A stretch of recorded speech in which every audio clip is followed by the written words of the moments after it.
Tamil Nadu assembly ఎన్నికల ఫలితాల్లో కొన్ని చోట్ల స్వల్ప మెజార్టీతోనే కొందరు అభ్యర్థులు గట్టెక్కగా మరికొందరు ఓటమి పాలయ్యారు. శివగంగ జిల్లా తిరుపత్తూరులో సీనియర్ డీఎంకే నేత సహకార శాఖ మంత్రి కేఆర్ పెరియ కరుప్పన్ కేవలం ఒక్క ఓటు తేడాతో ఓటమి పాలయ్యారు. మంత్రి పెరియ కరుప్పన్ 83,374 ఓట్లు రాగా టీవీకే అభ్యర్థి శ్రీనివాస సేతుపతి 83,375 ఓట్లు సాధించి ఒక్క ఓటు తేడాతో విజయం అందుకున్నారు. చివరి రౌండ్ వరకు మంత్రి 30 ఓట్ల ఆధిక్యంలో ఉన్నారు. ఆఖరి నిమిషంలో ఫలితం తారుమారైంది.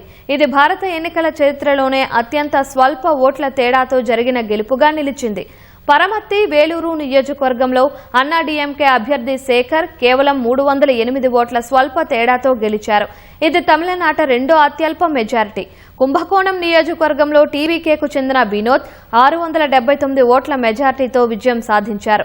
పళని స్థానంలో అన్నాడీఎంకేకు చెందిన రవి మనోహరన్ కేవలం 693 ఓట్ల తేడాతో గట్టెక్కారు. కుంభం స్థానంలో టీవీకేకు చెందిన జగన్నాథ్ మిశ్రా 751 ఓట్ల మెజార్టీతో గెలిచారు. కోవిల్పట్టిలో డీఎంకే అభ్యర్థి కె కరుణానిధి 843 ఓట్ల తేడాతో విజయం అందుకున్నారు.